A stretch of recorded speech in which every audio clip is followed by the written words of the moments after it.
Hello दोस्तों, welcome to electrical bit. इस video में हम लोग फायरिंग एंगल, एक्सटिंक्शन एंगल और कंडक्शन एंगल तीनों के बारे में देखेंगे।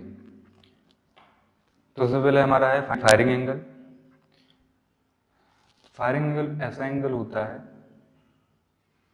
जिस पर हमारा डिवाइस या फिर हमारा SCR कंडक्ट करना स्टार्ट करता है, जैसे कि हम लोग एक वेव फॉर्म से समझते हैं।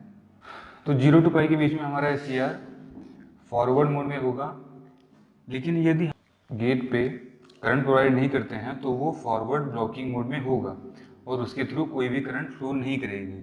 तो हम लोग मान लेते हैं कि अल्फा एंगल पे उस पे हम SCR के गेट पे करंट प्रोवाइड करेंगे। तो यही एंगल होता है अल्फा, इसको हम लोग बोलते हैं फायरिंग एंगल।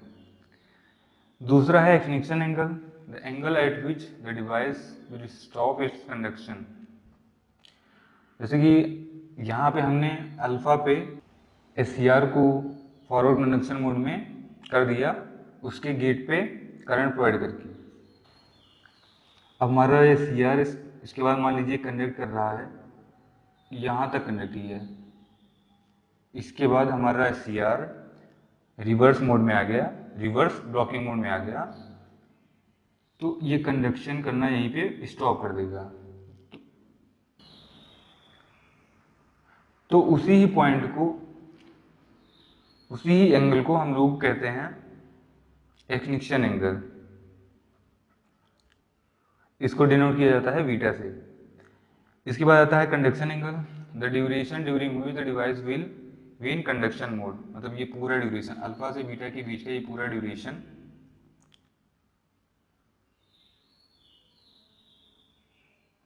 ये यहाँ से यहाँ तक का जो पूरा ड्यूरेशन है, ये हमारा हो जाता है गामा। तो गामा की जो वैल्यू होती है वो होती है बीटा माइनस अल्फा। अब हम लोग आर लोड कंसीडर करके V नॉट टी और आई नॉट टी की वेव फॉर्म कैसे बनेगी इसको देखते हैं। तो जैसे कि आप लोग सर्किट दिख रहा है, यहाँ पे एक AC सोर्स है, ये मान लीजिए Vm साइन ओमेगा टी है। एक SCR है, उसके अक्रॉस वोल्टेज Vt है।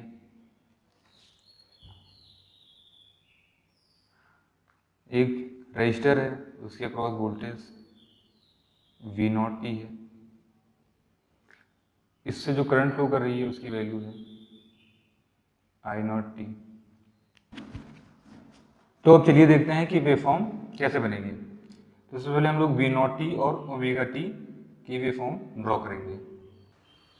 तो जैसा कि हम लोग देख सकते हैं फिगर में कि हमारा 0 to पाई तक पॉजिटिव वेव फॉर्म है, तो SCR फॉरवर्ड मोड में रहेगा, लेकिन अल्फा तक यदि हम उसमें कोई भी करंट प्रोवाइड नहीं करते हैं SCR के गेट पे, तो फॉरवर्ड ब्लॉकिंग मोड में रहेगा।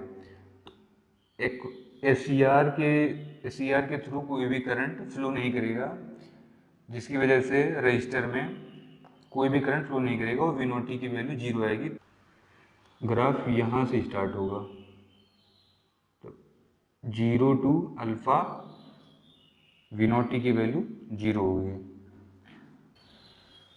फिर इसके बाद जैसे ही अल्फा पे SCR में हम लोगों ने करंट प्रोवाइड किया, तो हमारा SCR फॉरवर्ड कंडक्शन मोड में आ जाएगा और इसके थ्रू करंट फ्लो करने लगेगी।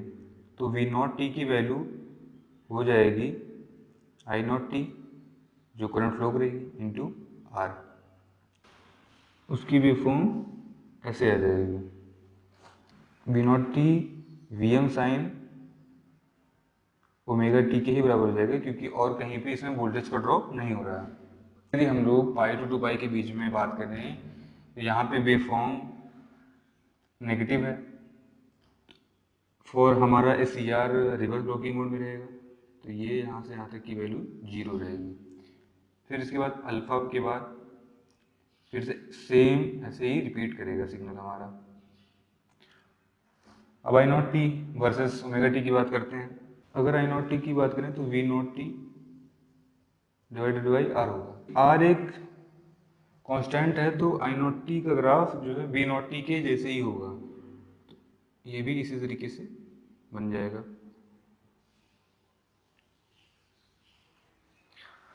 Thank you. अगर वीडियो अच्छा लगा हो तो वीडियो को लाइक करिए और चैनल को सब्सक्राइब भी कर दीजिए।